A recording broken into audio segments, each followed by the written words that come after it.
All right, shit, we are live. It's episode 272 of the Shooter's Mindset. Thank you guys for tuning in tonight. Co-host Greg Cannon is in the Hey house. everyone. Jennifer Seymour is joining us. Hey, everybody. And the host, guest star of the hour, Adam Weber of Weber Tactical. What's going on? Hey guys, how are you? It's going good, man. It's good to have you on. I think this show is overdue. It's weird. We were just going for about 10 minutes and we thought we were live and we wasn't. So if we're laughing, it's because we were repeating everything we just did. And I guess I can leave that nurse thing out that I talk shit about Jen. Oh yeah. Yeah, you might want to leave that out. So that is cut now. Nurses are not who you want to make mad. I'm just telling you. I thought you guys play like cards all day or something like that. I thought it was. We pick your needle size and we pick your catheter size. That's all I'm saying. Oh shit! All I can tell you is if you ever hear a nurse yell, "Get a Foley," run like hell. Yeah. Yeah. All right. Show sponsors. The folks over at GSL Technologies. Suppressors of all sorts, whether you're hunting, competition, recreational use. They got what you need over there. Check them out at gsltechnologies.com. All right. Jen and Greg's fresh off the gap grind, and they used that can first time in competition. That seemed to go well, right? Yes, I used the can and it was wonderful. I loved it and I was civilized and everyone next to me appreciated it greatly. And I got blasted by everyone else's breaks. Boom. Thank you, But GSL. yes. I appreciate it. It was awesome. And it's shooting groups like this. So anybody worried about accuracy or point of impact shift, nothing to worry about. We're going to dig deeper into the match results and how that all went here shortly. If you are tuning in live here on the Shooter's Mindset Facebook page, you got a question you want to throw to Adam or to any of us, just plug that in on the live feed and we'll get it. We'll get it out to Adam throughout the show.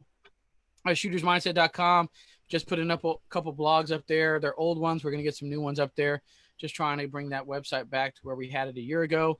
You can also tune into the episodes of the Shooter's Mindset there after we shut down the live feed. All right, Adam. For those unfamiliar, would you tell us a little bit more about yourself? What got you into the holster industry? Everybody's doing it. What makes what made you think, to get into holsters? So it's a funny story. I never started making holsters to start a holster business. I was a full-time sheriff's deputy when I started, going back to 2010, 2011. I bought a Smith & Wesson Bodyguard 380 with laser in it. I didn't really care much for the laser. I mean, it wasn't a reason that I necessarily bought the gun, but I was working some plainclothes stuff, and it was a good off-duty. And there was nothing worse than I bought all these leather holsters, this different stuff, and they would activate the laser. So when you're walking around, or maybe you might be in a trailer, hypothetically trying to buy some meth, or something, when the laser is coming down out of your shorts, that's really a bad day. Because the meth heads get a little skittish, kind of like cats do with lasers. It's kind of fun to watch, but you have to have a twisted sense of humor to appreciate it. So long story short, I searched and searched, found this thing called Kydex, and ordered a Kydex holster, paid a pretty good amount of money for it. And bless that guy's heart, he tried it, but it was just total crap. It was like 9 inches long, like tried to like custom form it around, like your hip, and I mean the gun is 3 inches by 1.5 inches. So I got to reading, studying. This is kind of the epicenter of when Kydex was becoming available, shall we say, to the small end user. Safariland, the companies have been around for years. Kydex has been around for years, but this is kind of when it was becoming available on a smaller scale. And so I had some tools at the house. I had half the stuff to do it. I was playing around with it. So funny story, I read that you needed a high density foam. So I went to Walmart because I'm just a country boy, right? So I went to Walmart and I bought the densest memory foam boat seat that I could find. So I bought this boat seat. I built this, wooden press. I still have it out here in the shop. I refuse to ever throw it away because it's just too priceless. And so I tried, melting the Kydex in an oven. My wife got extremely unhappy with me. The house smelled horrible. We're talking about like major learning curve, like Yeah, I think she might have went and stayed at her mother's for 3 or 4 nights to let the house air out. It was bad. So we evolved from there and just started goofing off. And made a couple. They worked. Did this, did that, and the next thing some guy at the sheriff's department was like, "Hey, I need one for this," and it just kind of became a thing of just a hobby and a pastime for me. Fast forward to November of 2012, I got hurt pretty bad on the job. I was out for about 9 months. And so I started a little Facebook page, and I was just kind of, trying to workman's comp paid, half of what I was normally getting on a paycheck, and didn't make a whole lot as a cop anyway. And so I was making holsters for buddies here and there. And then this thing just kind of, happened. And at that point we were making a lot of CCW holsters, a lot of OWB style holsters. And I was introduced to IDPA during that time, and went and shot some IDPA matches. And so that was the first introduction I really had to the shooting sports as a policeman, sheriff's deputy. And so went and shot IDPA over at Green Valley in Columbia, Missouri. And that was a cool group of people. They were kind to me. They helped educate me, help me understand with the rules and all the rules that, went along with that game. And then I discovered 3-gun. And so I thought, well, I've got a rifle, I've got an 870, I'll go, and I've got a pistol, I'll go shoot some 3-gun. This can't be that hard. I did this in the police academy. So I signed up like any good amateur should. I signed up for the Missouri 3-gun championship because, why not start your first 3-gun match with a big major? And so went out and shot that. And on the first stage, watched a guy. I think he was the first or second shooter. And it was cold, and he hung his holster. There was like a log thing that you had to run past. And he hung his holster, hit it on there, and the gun, popped out. And I thought, oh my God, the gun's on the ground. And then I looked, and the whole holster was like ripped in half. And like, I was like, well, I'm standing there with a guy named Mark McSorley and Dylan Easley. And, I just met these guys, and I'm like, well, does he pick it up? Like, what happens? They're like, no, he's done. And I'm like, holy hell, that's a lot of money. Like, I know what I had spent, to go shoot this match for a weekend. And I'm like, so does he get a refund? And they're like, nah, man, like, he's shit out of luck. And I was like, whoa. So fast forward through that match and a couple others, I watched this started happening. And I was like, you know what? I think I can make something that won't break. And so I started playing around with Kydex. I would just go up to anybody that would talk to me at that point. I just go up to anybody that would talk to me and be like, hey, can you show me like what you like about your holster, or why did your holster break? Why do you think your gun fell out? And the shooting sports people, both in USPSA, IDPA, and 3-gun, were all kind to me. They all answered my questions. I'm sure I was annoying to some of these pro shooters, back then. Knowing what I know now, I probably, probably was annoying to them, but I didn't know any better. I just was trying to find a solution to a problem because I didn't want to see anybody go home, and I sure the hell didn't want to go home, and I sure the hell didn't want to get shot. That gun coming out as a cop, that scared the hell out of me. And so that kind of evolved into the making of holsters and competition gear. And that's, we continued with the CCW for a little while, and then really the shooting sports became my passion. And so we just kind of dove down into that rabbit hole, if you will. And the next thing I know, I'm retiring from the police department in 2017, which retiring is a joke, by the way. So the state of Missouri says after 10 years of consecutive service, you can retire. So I quote unquote retired. It's a funny way to explain it, but we operate a full-time facility here. We've got 17 employees now, and about a 5,000 square foot facility that we're actually utilizing here. And we've just been growing like crazy. So that's a nutshell of Weber Tactical and kind of how we got in there. Yeah, I've had my gun fall out on me. And now it wasn't because the holster broke. It was because of something got in the way. So this was an IDPA match. My vest it was originally designed as a concealment vest. It actually had pockets in the inside of the vest. Now, most smart folks would cut those out. Okay. And I left them in, and they were never an issue until I decided Until to one they day, were. until I decided to rip up on my vest at a weird angle, and there it took the gun right out the holster. Now, some would say maybe if I would have had my holster with a little bit more retention, maybe I would have stitched down on them screws a little bit more. But I ran my holster loose, I just wanted the gun to Gamers fucking got to come be out. gaming, man. Hey, I was gaming that shit, and the gaming really hurt me in that situation. It was just no retention on the holster. It was completely loose. Gun came out on the floor. I was in disbelief. All right. I couldn't believe it. I didn't feel it. I didn't notice it. I just went down to draw where my gun's supposed to be, and it wasn't there. I just felt holster. Holster stayed put. Holster was there, rock solid. The gun was not. It was the first match of the day. I didn't shoot a single round. Okay. I was done.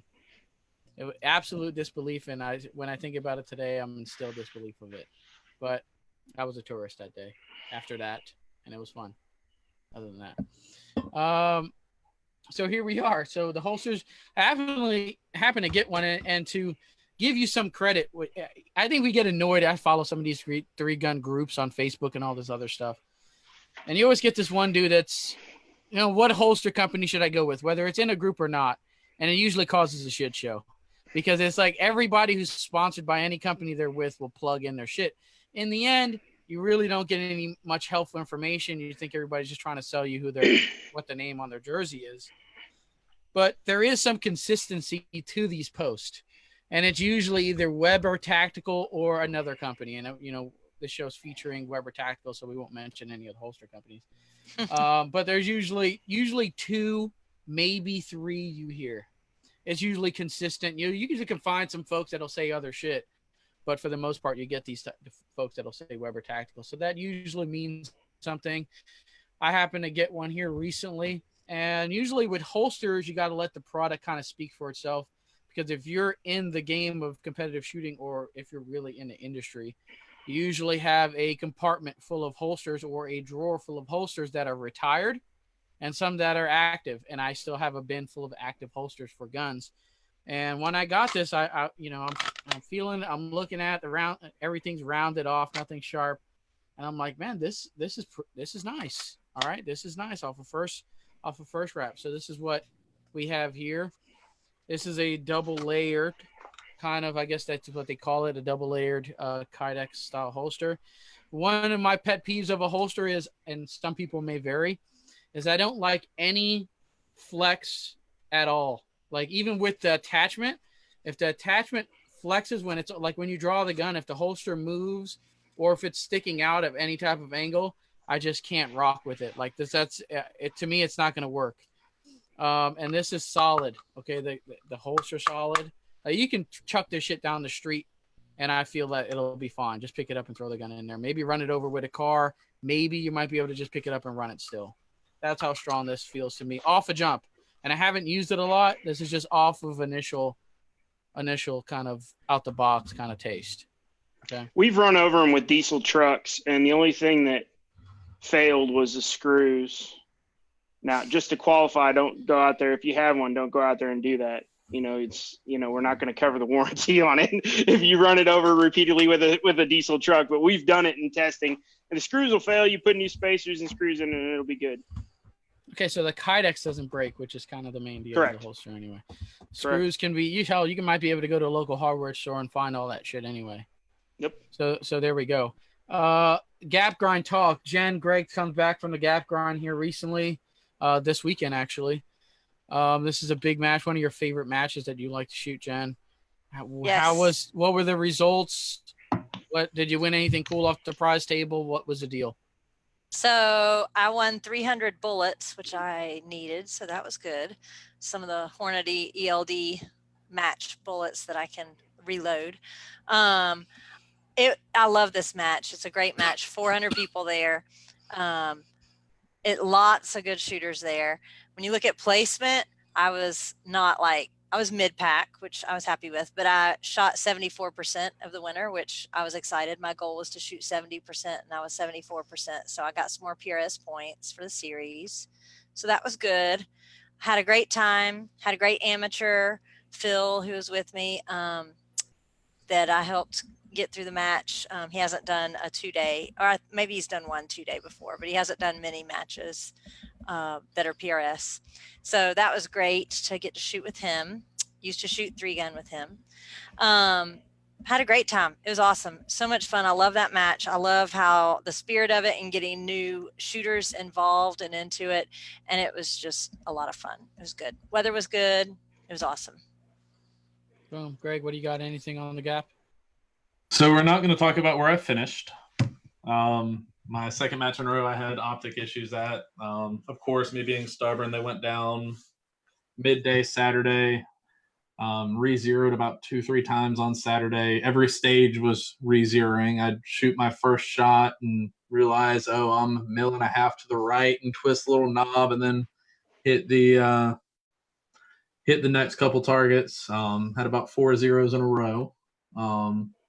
Ouch. And then after the first stage on Sunday, after me and Jen spent a substantial amount of time at the zero range at the end of the day Saturday, actually, it was kind of opposite. My amateur gave me his backup optic off of his backup rifle. Stuck that on there, re-zeroed it, and then I started cleaning stages. But it was near impossible to recover after the stages I shot, and it was just, I was mentally a wreck after just walking up to every stage and saying, "Oh, how how bad am I going to do this time?" Yeah, I know it. I kind of know that feeling. I mean, I know the optic you run. What the hell? You just got one. Are we done with it, or we are done with it? Ouch. It might get sold or go on a backup rifle or a AR or something, but it is no longer the these matches are expensive. In between, this was an 8-hour drive, 3 nights in an Airbnb.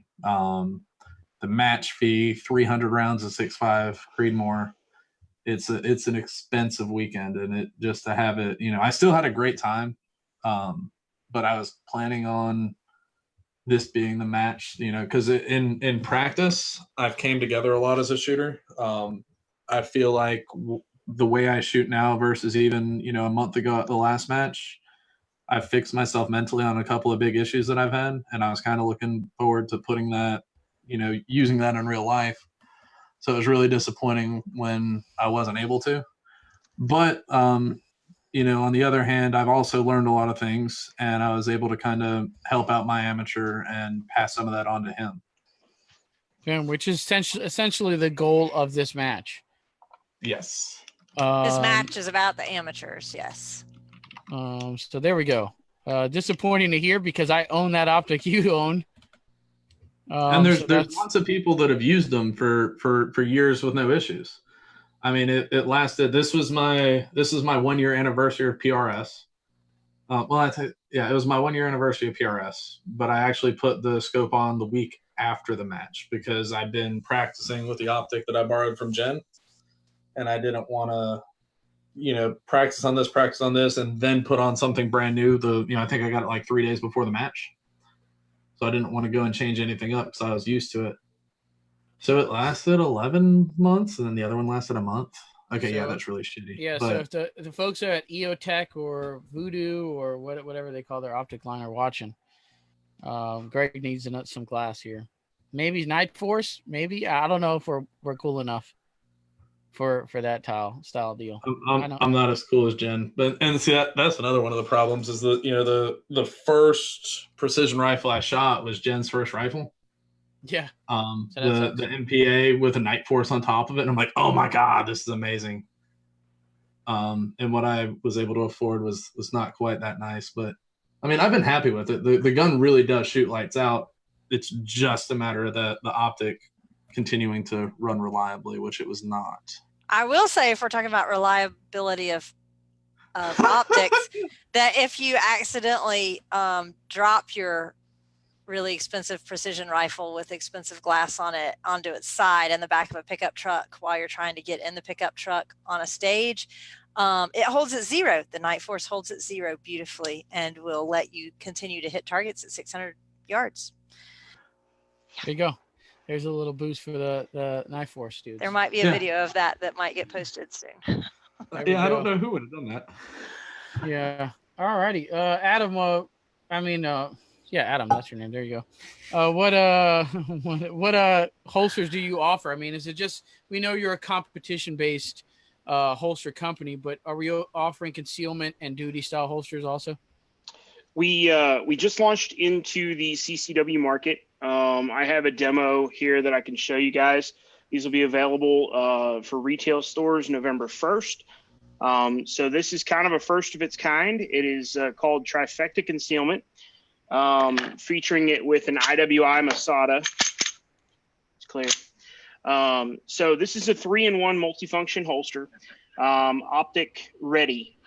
So what that means is basically any gun that is capable of sustaining an optic from the manufacturer, we're setting up to just automatically, assume that you're going to put one on there. We don't want you to have to buy another holster just because you decide you want to be cool and put an RMR on it or whatever. So a couple features of this holster is that some of the things that we did. So it is a appendix style carry or in strong side carry. The biggest feature of this holster is a couple things. When we went to the design board, we said we wanted a clip that could not come off in a physical altercation. As a police officer, one of my biggest pet peeves with sometimes listening to some CCW training is there's a mantra that is carried throughout that training that I have a gun. If somebody pisses me off, if I get into some sort of altercation, I'm going to pull my gun. And nothing could be further from the legal truth of what you're able to do. I mean, obviously, we all understand. I think, it's a pretty safe bet to understand here that we understand what, fear of life, fear of, serious physical injury, things along that line. But just because you're scrapping with somebody doesn't mean you get to shoot and kill them. So one of the things that we did was we went out and we found a metal clip that was virtually unbreakable. There is a break point, but we go to this and we test this, and we're talking hundreds of pounds to bend and or break. The other thing we did is, I'm going to bring it up here so you can maybe see it, is we put an anti-pull tab. So what this does is gives you two things. If you are wearing an 1.5 inch or an 1.75 inch belt, you're going to be able to collapse that down around that. And, somebody could literally pick you up and throw you around and your holster is not going to come off by your holster. So we gave it adjustable ride height in here as well, and we put a mod wing on it. And you're probably familiar with a mod wing. What its function does is it goes in here, and where the belt goes across the clip, the belt or your pants would push in here, and what it does is it effectively pushes the butt of the gun into you. So if you're carrying appendix, instead of relying on the weight of the gun to push out, the butt of the gun to stick out with a magazine, now we're pushing it in. We've got a 5/8 option or a 3/8 option for push. It depends on body type. One of the biggest things when we started development and researching these, our mission is there's a lot of people out there making a lot of stuff. And, we talked about this earlier with Kydex. And one of the reasons I've stayed out of the CCW world so long is there's so many people that are doing it. And we wanted to do something that was different and something that was good. A really solid product. So metal clip, the mod wing, and then if you pop the mod wing off, you pop the OWB the appendix clip off. We created a shell, and the shell looks like this. So it ships with an outer shell. And what happens is you take those two screws off the top, and now you attach the shell out here to the front. And it's got belt loops. So now you've got an appendix carry, you've got a strong side carry, and now you've got an OWB carry. Now, a couple things of interest with this, we're pulling from the exterior of the holster. So now you're concealing with an OWB holster. We're gaining a 1/2 inch on everybody else on the market. This is patent pending, by the way. But for all you garage Kydex guys out there, just throwing that out there. But so what we did is normally where this belt loop would be, you'd be a 1/2 inch back. So what happens is with the weight of the gun, when you look at a full size, this is an IWI Masada. When you look at a full size IWI, consider it to have an optic on it with a fully loaded magazine, you got some weight to you. So what's going to happen is the gun's going to do this when it's on your side. It's going to cause your belt to sag. So when we're pulling from the outside, what we get is we get that extra half an inch tighter, and then we pull from the outside, and what happens is you don't get the flip, because now I'm pulling higher than the belt. Does that make sense? Yeah. So that's the new CCW line, trifecta concealment, that's coming out. It's available for IWI Masada, Staccato C, and full size 2011, Glock 19, Glock 17, Glock 34, Glock 26. And then we have a staggered release for up until January. By the end of January, there'll be 30 fits available coming out for that. So we do that on the CCW side. Any questions about that? Any thoughts? I mean, I've got tons of thoughts now.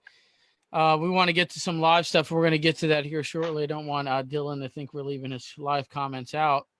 Dylan, the dirty hippie. Yeah, I swear you guys look pretty much alike. It's kind of weird. Well, there's a story behind that. We are probably somewhat related. Maybe. there it is. So, working in a gun shop, I try to get some Kydex holster guys in there, right? And the problem is with holsters is a shit ton of SKUs. Number one, and there's usually too much. There's not like these either outside the waistband or inside the waistband, and there's kind of like no in between, or there is some in between. So I mean, like getting it into a shop, we want versatility, right? We don't want to order fucking thousands and thousands and thousands of dollars of holsters to plus that shelf room and all the other stuff that comes with it. So having the holster being the way you designed it, as in it's not only appendix carry. All right. You can actually do strong side stuff is a big benefit. I mean, obviously not to the end user, just trying to get it into your mom and pop shops and stuff like that, where they don't have a piss ton of shelf room. Well, think about it this way, Anthony, and this is where we came from. I wanted to be able to put a holster, a high-end concealment holster. If you were to go buy three, you were to buy an appendix carry, a strong side carry, and an OWB, you're going to spend $240 on average to buy all three. Mm-hmm. This is coming to the market at $80. Right. So retail, $80. So what we wanted to do, the other thing is listen, I've bought every holster that I'm aware of. I've bought from every company just to see what was out there. That's just how this works. There are multifunction holsters out there, but you need a rocket science degree and a bag of parts to carry with you everywhere you go. The same two screws that you take off here, you can put on and become IWB appendix, IWB strong side, or IWB OWB. So now you're getting three methods of carry, the three methods of carry for CCW, all in one package. It all comes together. And it's easy. And that's what I was tired of. We all have that box of holsters. Actually, at NRA, the protection show, we put a box of holsters out on our podium and said, do you have a box of holsters like this at your house? And everybody came by, oh, yeah, and the wives were like, oh, we've got 4 of those, and so, but it does limit the SKUs. 15 fits left and right now gives you 30 SKUs, and you've covered the vast majority of your CCW market. Yeah, boom, there we go. So let's hit some live stuff. Who's got it? Yep. Jen. Let's bring it on. So Dylan, he says, Adam, are you upset that Frodo gets all the credit for destroying the One Ring when your efforts were so instrumental? Also, do you still have that awesome axe? And also, your beard was better in the movie. Yes, my Jim Lee beard was better in the movie. I'm not, I'm easy going. I don't really care what Frodo got. I mean, it's cool. Whatever. There we go. Any more? Yes. I don't even know what else to say to that. How else do you respond? Drink more Tito's. Be more creative, Dylan. Okay, well, here's a serious question. Dave wants to know, how about an XDM 3.8 Compact 45? I'm assuming he wants to know about holsters. So 3.8. the XDM 3.8 and a 45. Wow. I I don't know. I have that's a my thoughts. unicorn, man. Do you have one? I don't. I didn't know they made a subcompact like that or their compact version in a 45. No, don't have any support for it.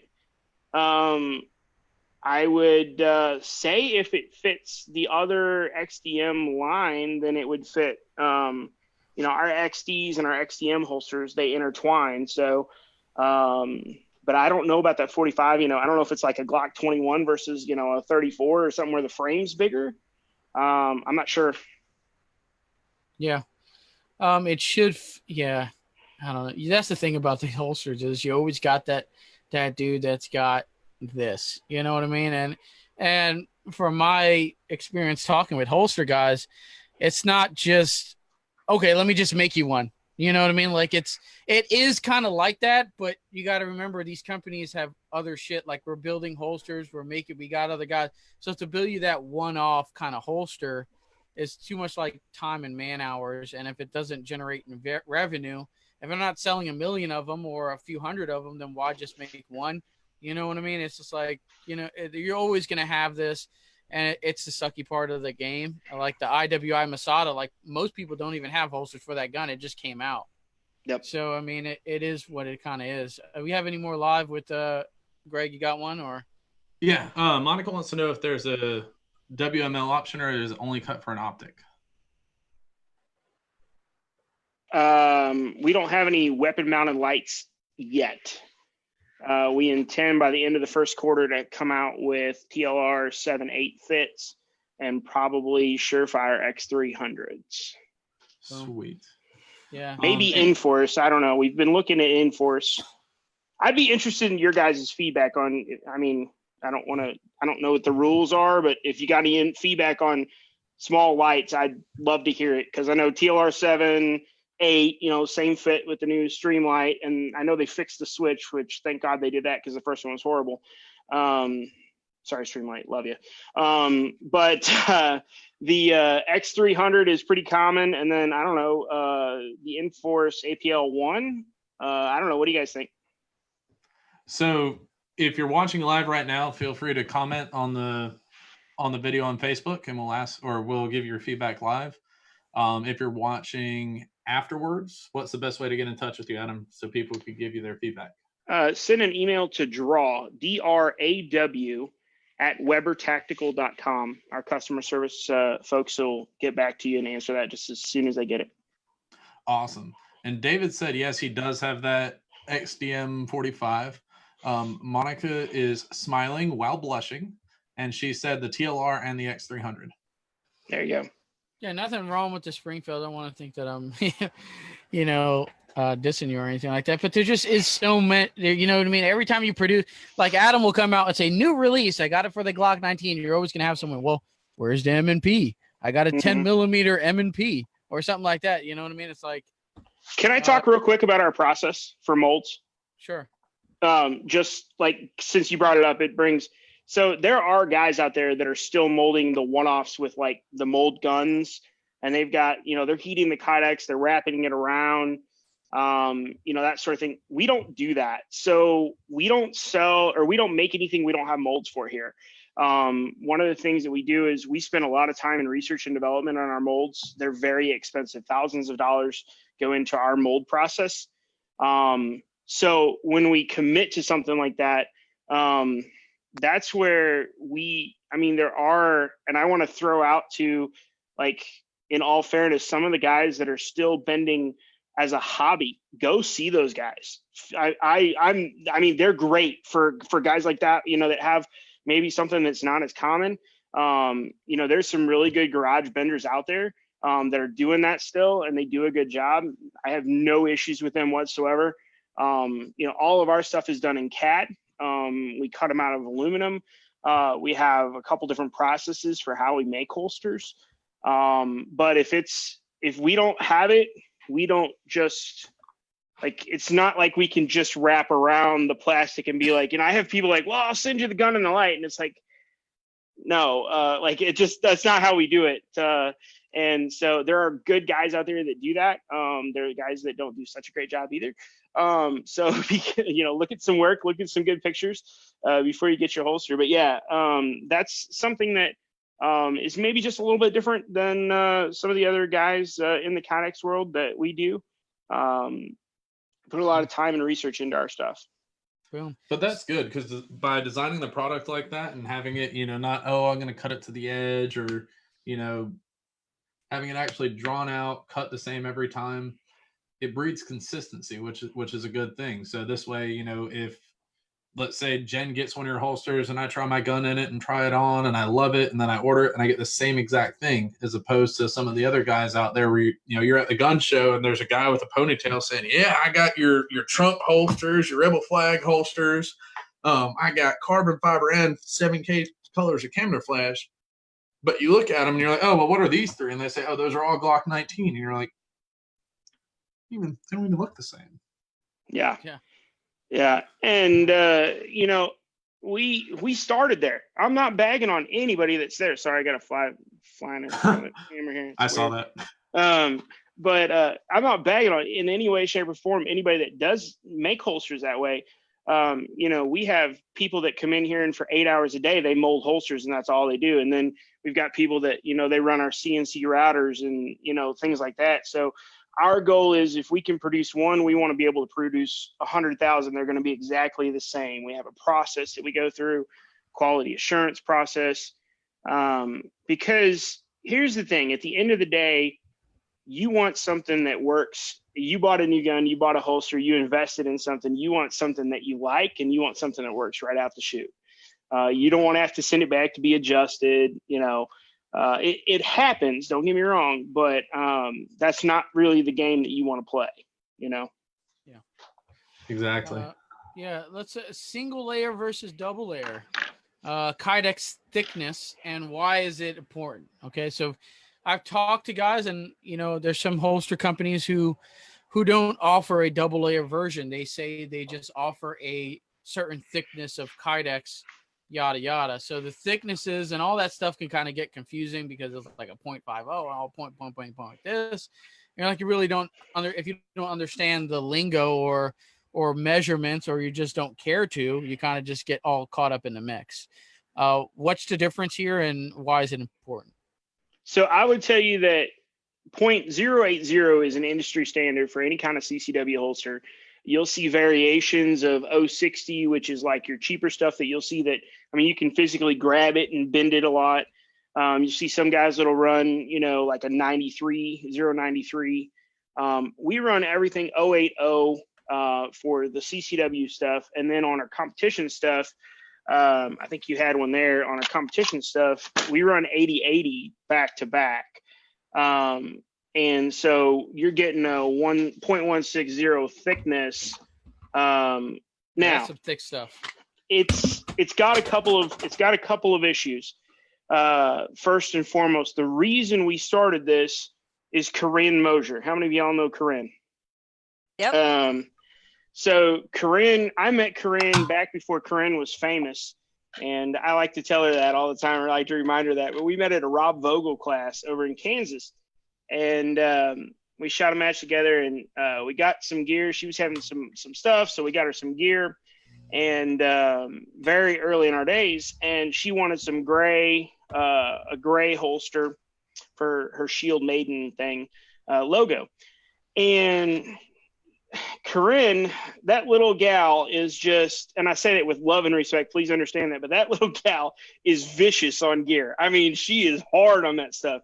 And she called me after a couple weeks, and she had torn the Kydex. Like, the Kydex had physically torn in a spot where she had been, shooting 3-gun and rolling around to all these tactical classes. And I was like, I don't even know how that's possible. We're not talking cracked. It was so the long and short of it, we found that there was some flex points, and this goes back to research and development. So we're going all the way back to 2013, and we made a holster. We were doing it on the old press style back then, and we made a holster and sent it out to her. And there was a crease where the tech lock would mount, And what we found is her drawing it was doing this number, and basically it was like taking a piece of aluminum and bending it back and forth, and then she hung it on something and it just kind of torn. So I don't pretend to say, I would not be so pretentious to say that I'm the first to put 2 layers of Kydex together. I don't know that anybody actually knows who the first to do that was. I know we were one of the early ones. We started playing around with dual layer. There were some challenges to it. Now you're dealing with double thickness. One of the challenges is flex. So when a gun goes into a holster, it depends on a little bit of flex, if you will, in order for the gun to snap in. With dual layer, you limit that flex. So your molds have to be, they have to be spot on, because there's not a lot of margin for error with dual layer. So we started playing with that. We found that dual layer did a couple things. It gave rigidity to the holster. It gave durability to it. But here's the biggest thing is that rigidity, it actually was able to draw faster from, because the epicenter of friction, I'm going to get technical here. In order for a friction fit holster that goes around the trigger guard, there has to be an epicenter of friction that breaks free. So there has to be enough pressure applied to whatever you're pulling out of it, in this case the gun, for it to break free, flex, and allow it to pop out. So what we found is that when you dialed that and you pop the gun out, now the holster was not having to flex this way, if you will. So instead of the holster coming off the belt and flexing this way and then up, the gun coming up, now you had a rigid holster that you could grab it and the gun pops straight up and out. So it gives the appeal and the feel of a cleaner draw. Less flex, is arguably faster. There's a video coming out soon. You may have heard of BJ Norris. He's got a couple world records. And he feels that the 2-layer holster and the rigidity increases draw times 10 to 15%. So these are some things that we put in. He kind of knows those things. When a guy like that says 10 or 15, 99.7.325 of all statistics are made up on the fly, okay? But when a guy like that gives you a percentage, he's pretty spot on. That's the truth. Absolutely. I got a couple live ones. Go ahead, hit them. So Dylan says that Tyler at customer service is awesome.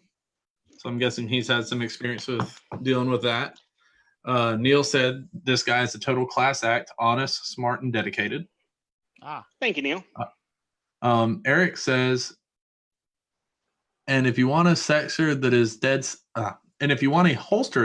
sexy, and the dual layer holster and gamer pouches are sexy AF. And David says, I'm not even bad. I've got a decent in the waistband. I appreciate the quality, fit, and finish of my Weber Comp retention holster, and would sure like an appendix carry for my EDC. And Jason says stiff holsters and a floppy belt is not a good combo. Those new belts look pretty rigid too. Yeah, that looks pretty rigid. Yeah, we can get into deep on the belts, and most people don't understand the two go really hand in hand. And I've purchased belts from Walmart for $15, $20, and I'm not hanging holsters on them. I'm not hanging gear off of them. They just rip from everyday use. Just putting it on, maybe you gain a little weight, maybe you lose a little weight. You have to go through a different hole, and that hole's huge now. It's like, and they don't last. However, I've purchased, and it was sponsored by a company many, many years ago, and they sent me a prototype leather belt holster. This isn't a competition holster. This is like an EDC deal. Now I go back to that website because I'm thinking about purchasing another. This I still have it. Like, this shit still runs years and years ago. Their holsters are like, their belts are like $100 and almost $200, whatever. That every penny spent on that dang thing. Okay, and so just whole point of that conversation is the belt really matters, almost more than the holster. The belt affects the flop. Floppy holsters are no good. Just gonna leave it right there. Yeah. Anything?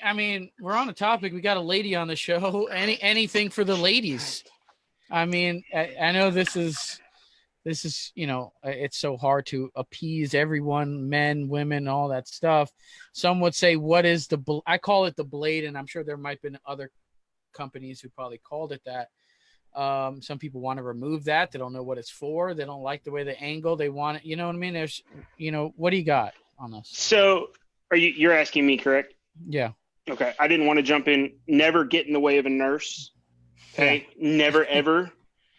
My wife is a paramedic, and we love, the people. They may have to plug holes, and we got to love those people. So, also never ask them if it's going to be a quiet night.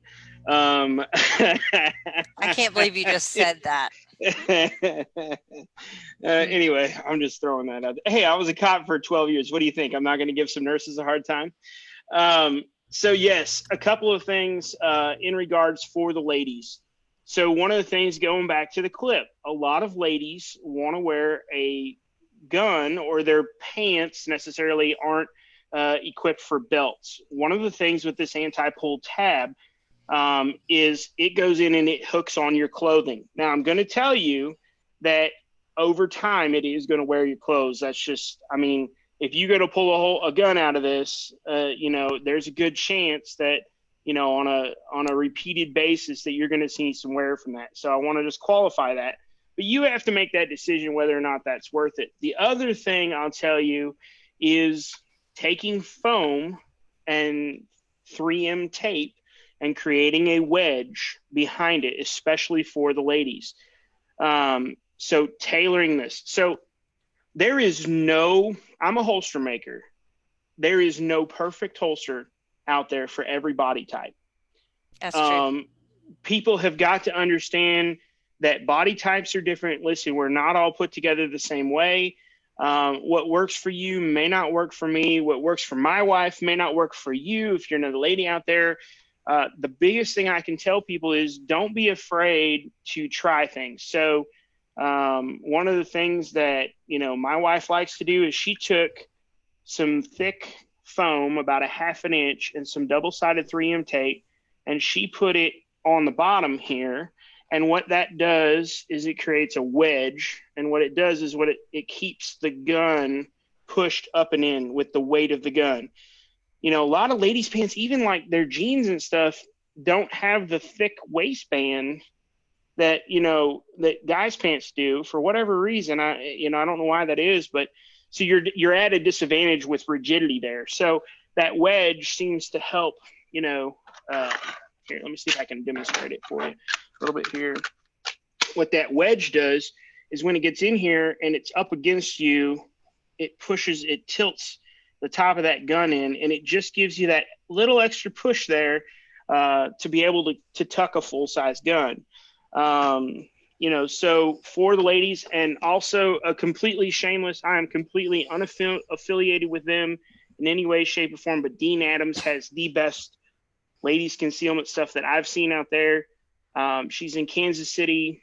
Now, she may not be, the cheap leggings, but she has, and when I say that, don't take it that she's like it's not the Ferrari of clothes buying, okay?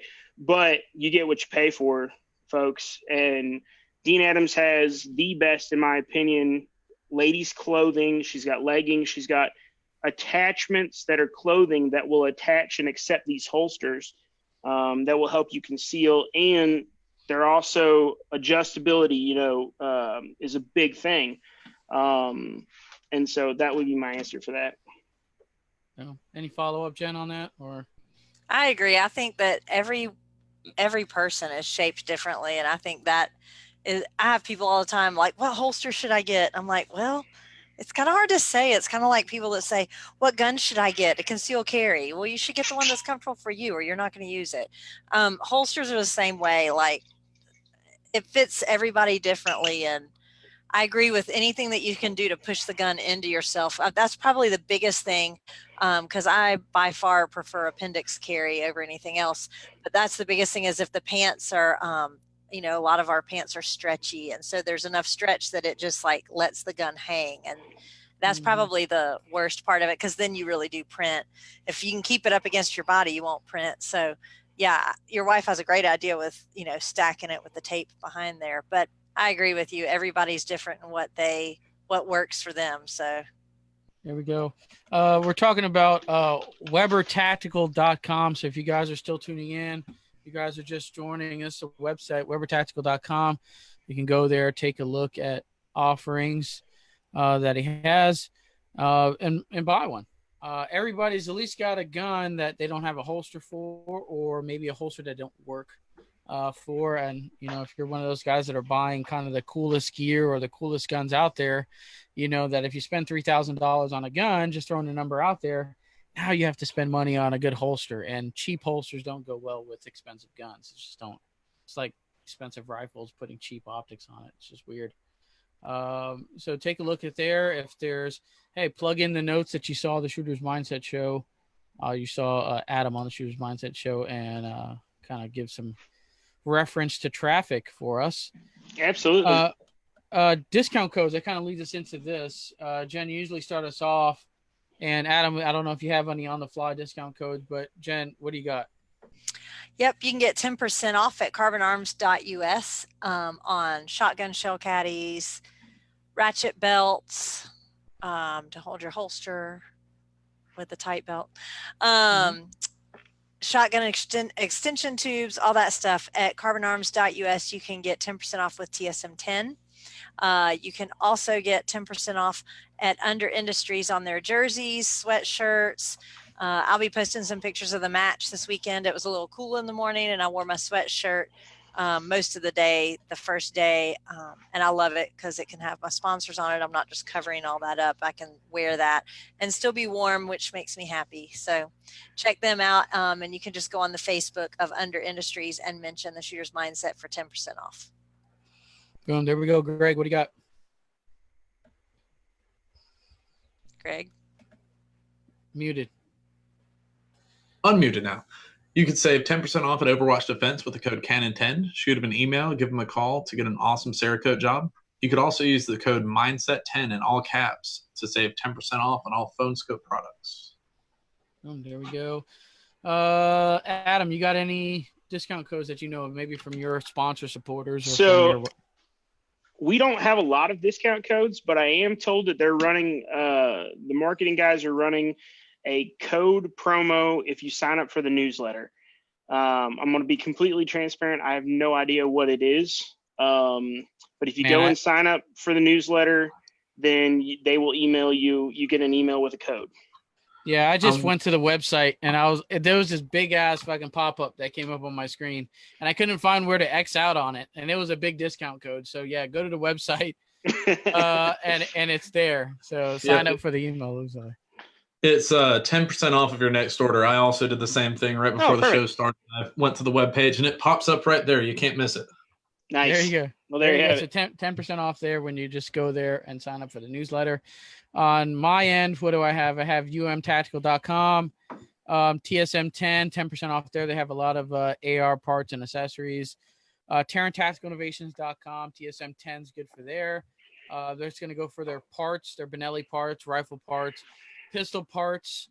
It's not valid for any John Wick STIs or Glocks or any of that gunsmithing package. And that'll do it on my end for that. Jumping in real quick, the Weber Tactical 3-gun series. Now, you're a big supporter of the 3-gunners. Yes, sir. What is this new 3-gun series deal? So the 3-gun series is one of the things we have is a retention holster. So every item that we sell, we carry, we cover the 2011s. And just to clarify, you have a couple different frame widths, right? So you have your PT frame is the standard widest frame. I know Chile fits into that category at like 0.940. And then an STI standard frame is 0.900. So we cover all the 2011s. We also cover the Rock Islands, have one of those here from Hayes Customs. Everything we have in a USPSA and we have in a retention hood 3-gun. So this hood is set up for our stuff. Each one is custom placed and it works with an RMR. So everything's, I'm going to qualify that. So RMR is it's technically Trijicon, right? But it's optics cut, if you will. I think the industry term is I don't know where we came down to that, but pretty much if I think Optic, I think RMR, right? So, but all of our stuff, you can order Optics ready to go. And then it comes with 3 mag pouches. So a couple things about the mag pouches. We have a universal 940 pouch. So fits a Glock and every other double stack 940 with an adjustable retention device in here that pushes the mag forward. So we're not relying on any kind of rubber that would go bad or anything like that. And then we have a universal 2011. And you say, why a universal 2011? Well, you've got MBX, STI, you've got Rock Island. What we found is when you get into the tuning of some of those, when you're precision molding, you need a little extra space just to make sure that, you know, an MBX may fit better than an STI or something like that. So it's a universal design on that. So it comes with the holster, the hanger, which is a aluminum hanger made out of 6160. The QD device, so it's a quick detach. This is a USPSA holster that I had with an M&P in it. And if you wanted to swap it out and go to a 3-gun holster. Oh, that's sweet. So it's a QD detachment. I like that. So aluminum, it's not going to break. You set it, 5 adjustment height options there for you. I can do this on video. You ready? No pressure. There we go. Right. Yep. There we go. So tighten it down, and now you're shooting 3-gun. So you can completely interchange it. And then it comes with an AR-15 mag pouch. The AR-15 mag pouches will accommodate a D60 and any AR pouch on the market. So, you know, if you want to roll heavy with a D60 on your belt and a D60, you know, in your gun, then yeehaw, praise the Lord, pass the ammunition. We got a mag pouch that'll hold it for you. We also have 308 mag pouches and shotgun mag fed, or what's that called? Box fed. So like your Rock Islands, your Typhoons, Vepers, things like that. We've got mag pouches for that as well. And then last but definitely not least, something to talk about is the belt. This is our ratcheting belt. It is made out of a plastic that will not break. It is covered in a rubberized material, has Velcro on the exterior. So we went to an aluminum ratchet strap, or aluminum ratchet, if you will, with an anti-rotation tab. So one of the complaints we heard was that the ratchet rotated back and forth. So we went to the anti-rotation tab and then the ratchet strap itself. But to give you an idea, if you fully load this down and put it out here, let's try this here. I did not practice this, so don't judge me. Ready? But to give you an idea of the rigidity, this is a Rock Island, which is what, 57 ounces, I think, something like that. Fully loaded. I'm out here holding it, and you can see that. Oh, it's going to hit me in the face. That's great. You can see that it's not going to tilt. It's not going to crank. It's going to stay standard. It's not going to flex out. So one of the biggest things, like we talked about, is rigidity. Guys, if you want a fast draw, you need a rigid belt. You're not going to get the optimum speeds. You have to remove all the moving parts, right? That's what they tell you. You know, when they tell you about draw, you know, you're not, you know, I remember when I first started, I went to a Rob Vogel class and I was all hunched over, you know, and I'm like, I'm rolling my shoulder and I'm doing all this. And Rob's like, would you stand up and draw the damn gun? And I went, oh, I can do that? He's like, yeah. So, you know, it's limited movement. Well, we get that really good and we understand that in our training for drawing a gun, but we don't think about what happens at the gun. If your belt's moving around and your holster's flexing, now you have moving factors, which equals slowing down. So super solid. They're available on the website. They have Velcro on the inside for your inner belt. One of the cool things, this is our QD attachment system. It's made for us by Springer Precision. Scott Springer and I worked on this project together earlier this year, and we released it. It's been out maybe quite a year. So the same principle as the holster hanger, if you want to change pouches, you want to move stuff around, it's all aluminum. It will not break. You can quick detach it. Over here we've got shotgun caddy. You can move them however you want, all that sort of stuff. So definitely check those out as well. But so we've got the 3-gun package, comes with 3 mag pouches, an AR pouch, the holster hanger, and a retention holster there. And we've got a USPSA package that comes with the holster, the hanger, and 4 mag pouches as well. So there we have it. Preventing. What do you got, Greg? I was just going to say that's really awesome that you have packages, because I know one of the things that I like most about competitive shooting is kind of helping the newer shooters get into it. And it's much easier for me to say, hey, go to this place and click on this and hit buy it now, and then buy a couple more mags and you'll be good to go, than to do okay, go to this website and order these mag pouches and order a belt from here and a holster from here. It's good to have a good, I guess, package of quality products that just makes it really, really easy for newer shooters. Yeah, agreed. And such shit that don't have the model numbers. Like, there's some crazy model numbers out to some of these pouches and holsters. Yeah. And I can't remember half that shit. So, and then you go to the website and they got so many options with numbers. You can't, I get turned off real quick. You know what I mean? It's like downloading a new app on the phone. If it's not streamlined, I'm going to uninstall it. Yeah, and then you got to deal with, when I was first getting started in it, I'm a fairly smart dude, but, sometimes I drink and prime at the same time and bad stuff happens. And I was like, oh, double mag pouch. I was like, cool, that's perfect for my double stack mags. But it was a double single stack mag pouch that I ordered when I was first getting into it, and I had nothing to do with it. So it's real nice to be able to get one thing that is going to work for your gun.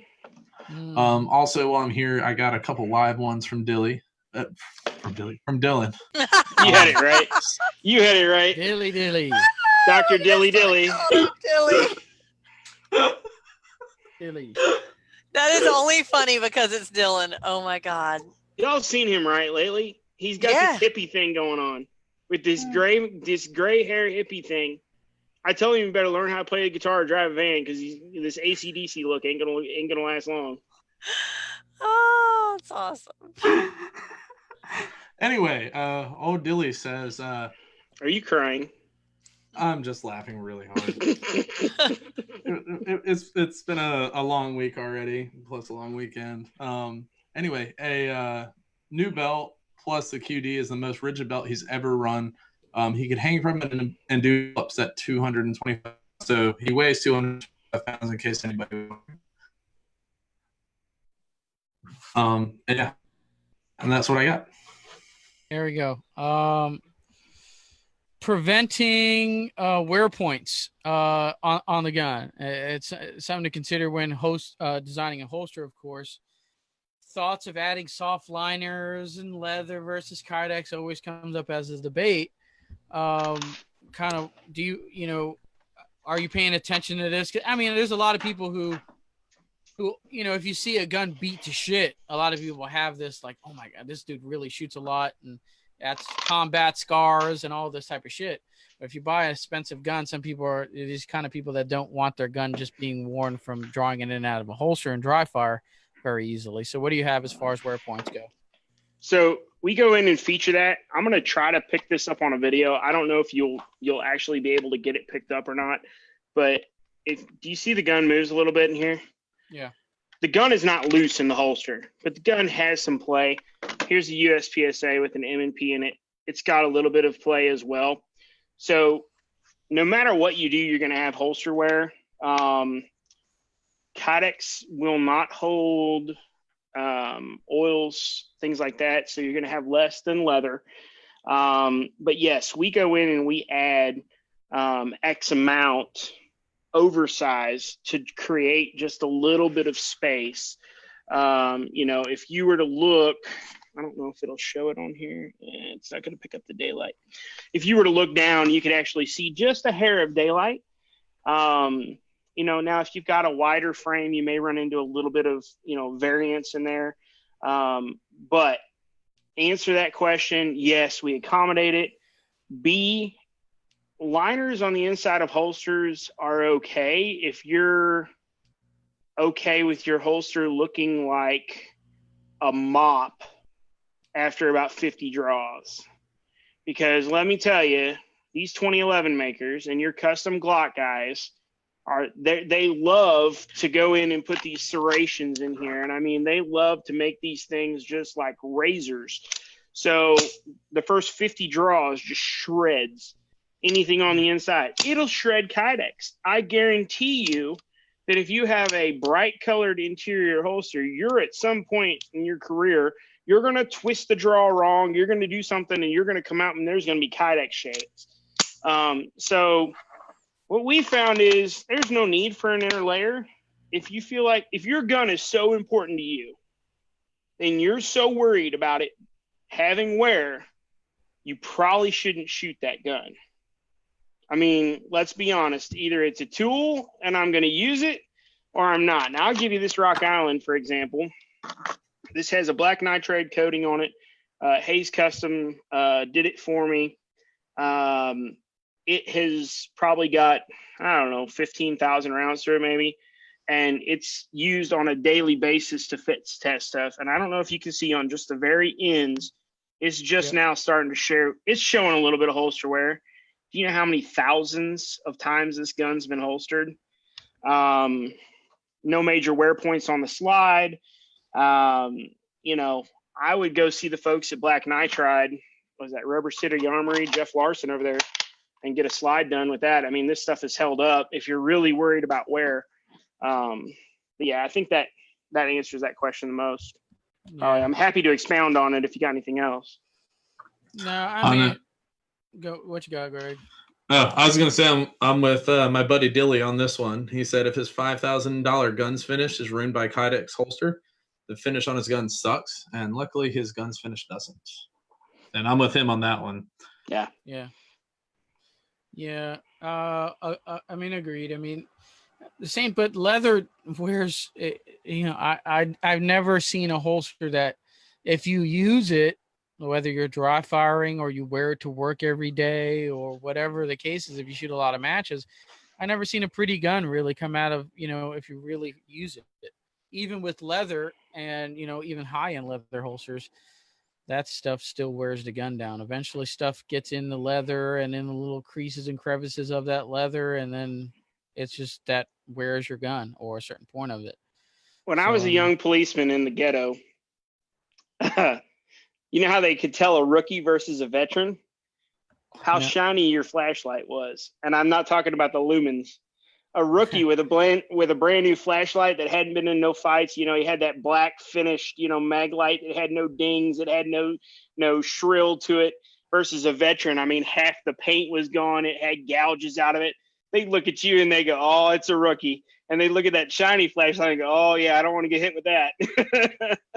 I think the same way about guns. I mean, listen, if you got a safe queen, keep it in the safe. If it's not a safe queen, man, get it out there, get it dirty, have some fun with it. I mean, if you ain't in the dirt and it ain't getting dirty, I mean, what's the point, really? That's my personal opinion. That's the truth with any sort of gun, in my opinion. Like, I own one firearm that I'll probably never shoot, and it's literally designed to be a safe queen. Everything else, and it's not even a very expensive gun. It's just a really cool commemorative edition, gold-plated, hand or etched, and all that other good stuff. But everything else, my substantially more expensive guns, they're designed to be used, and I get more pleasure out of using them than saying, "Ooh, look, there's not a single scratch on this thing." Like Jen just kind of laughing the second she dropped her. I don't think we're allowed to publicly say how expensive her rifle is. Her husband might find out. But as soon as she dropped it over in the bed of a pickup truck, I literally watched the video back and I go, "Oh, well, that's one way to do it." I was looking at the pictures of the grab grind that you posted in the PM, and I'm just like, "God, look at that fucking equipment. Look at that rifle she's got. The thing is awesome." My rifle's pretty. I love my Yeah, I rifle. mean it's a good looking rifle, but you can see there's nothing cheap on that thing. Yeah, I mean, she loves her No. gun so much she sleeps with it. Yeah. That can't be comfortable, or is it? I took Did you a see the nap picture? on Friday because Greg and his amateur were taking forever to get everything done. Zeroed, movers, chronoed, all that stuff. And so I was done and I was good. So I found a tent and I laid under it and it was beautiful outside. And I was laying right next to my rifle and I had my hand on my rifle and I fell asleep and he took a picture of me. Here we go. I walk up. I'm like, where is Jennifer? I couldn't find her anywhere. I look down and there she is, just cuddled up with Bay, just like taking a nap. I did. I slept with my rifle. You got to watch Dylan Easley. He'll cuddle with you. Don't ever do that with Dylan's at a match. I'm telling you right now. Slide with his up rifle on you. or with him? Dylan just falls asleep in random. He's like Grizzly Adams. He falls asleep in random places. He's a cuddler, man. I mean, you have to establish the personal space real fast. I'm throwing it out there. It's this hippie thing. Ever since he started growing his hair, I don't know what that's all about. I've actually worked with a guy who fell asleep in random places. It was pretty funny. Isn't there like a disease called that? Like, yeah, I think it is. I think I was tired. We had driven the day before until like I worked half a day and then we drove 8 hours and got there late and chatted with everybody and then finally went to bed and got up really early. Got up at like what, 5:30 that morning? I was tired. Yeah, wasn't as bad as Sunday. Are you aware we were up for 24 hours straight on Sunday? Yeah. She's a nurse. That's everyday life. Oh, it sucked. I know you talked a little bit about your process on making it, the benefits of vacuum process over other ways. I mean, I'm sure there's more ways to skin a cat, but what is this vacuum process deal? So all of our CCW stuff we do, all of our single layer stuff we do use two methods of vacuum. One is either membrane. So it has a rubber sheet, if you will, that comes down, that pulls vacuum, pulls it down around the mold, shapes the Kydex, or we use a membraneless, where the Kydex actually becomes the sealing factor and sucks down. On our competition stuff, we actually have a custom built machine that gives us, it's a proprietary process that we use that helps to bond the two sheets together. So we take two sheets, heat them, and then this process goes in and it goes into this machine, it bonds them and, puts them in the mold, does all that sort of stuff. So when you're talking, vacuum systems, ideally membraneless is going to give you the best definition. I don't know so this was membraneless formed, if you will. So, I mean, you can, go in and see the trigger guard. It's going to have a nice positive retention where the gun goes in and snaps. Same thing is true with the other process. So there's a few different processes for putting Kydex together. There we go. What else you got? Any live or anything like that? Anything jump in? No live at the moment. All right. What I got one more, and I think we here can wrap it up. And this is before Adam is actually standing this entire show. So we're trying to get live questions here so we don't have to end the show quickly. Trying to make this the longest one. Rules and importance of, knowing the importance of the rules of the game, right?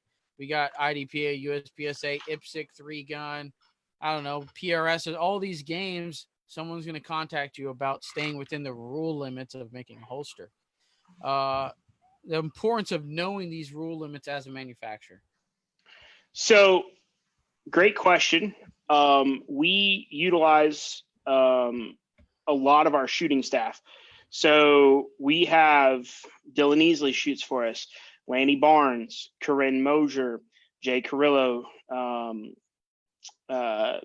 Nick Miller, Mike Sexton. I'm trying to think. We've got Logan Martin up in Canada, big USPSA shooter.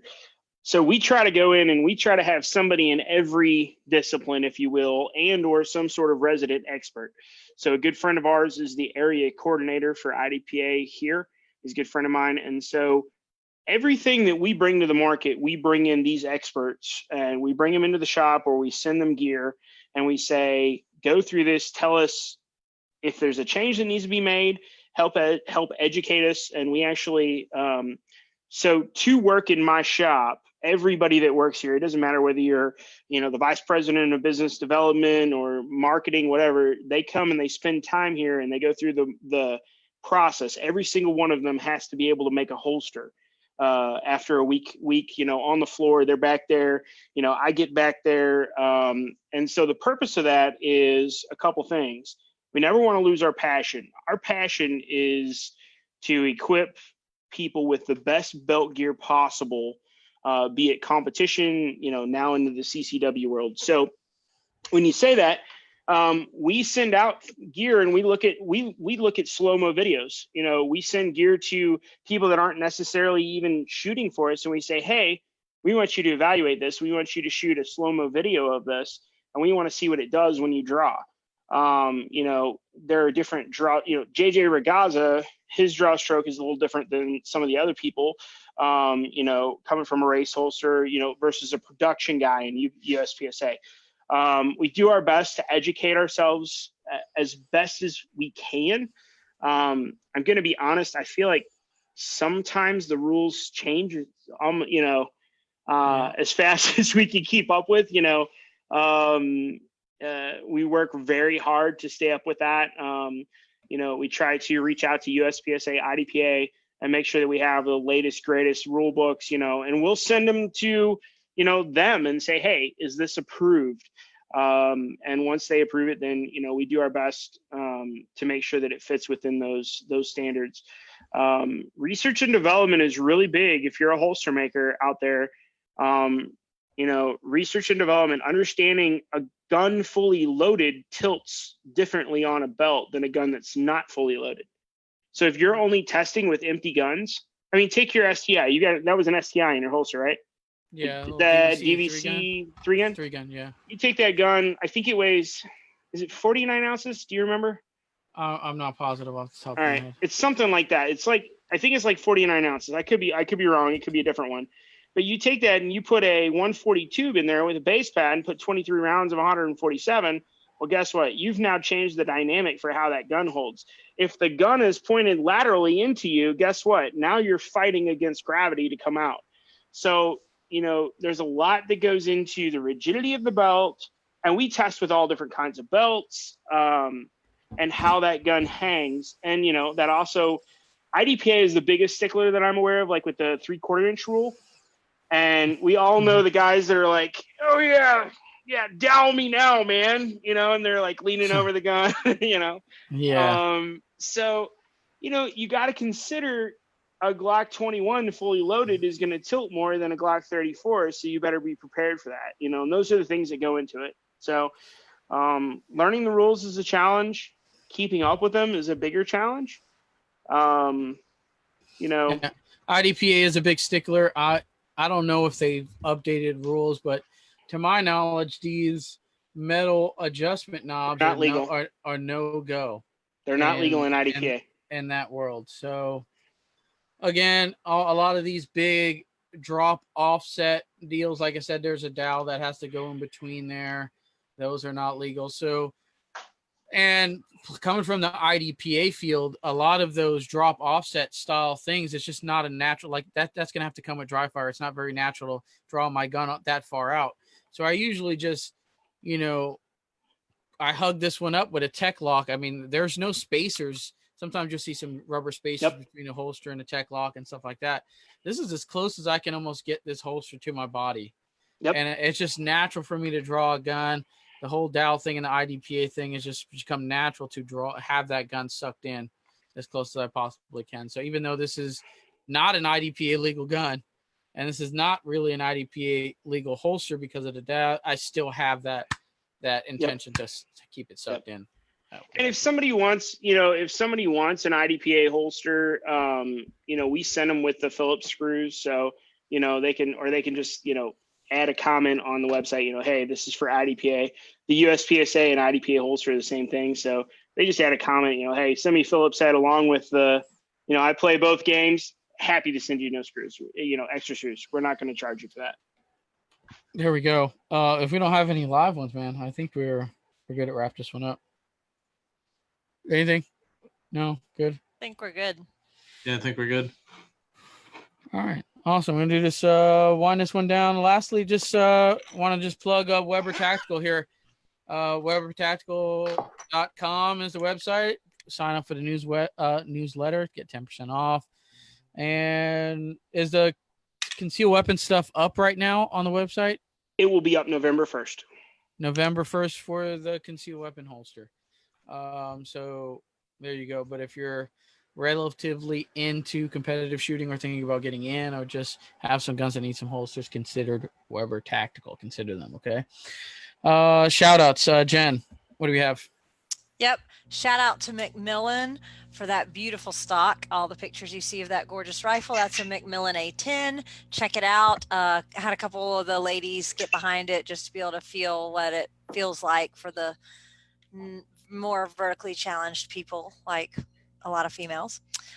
So check out Macmillan. Night Force Optics, like I said, I totally chunked it in the back of a pickup truck and then it still tracked, and I managed to do really well on the last 3 stages after that. Warren scope mounts, great bipods and scope mounts.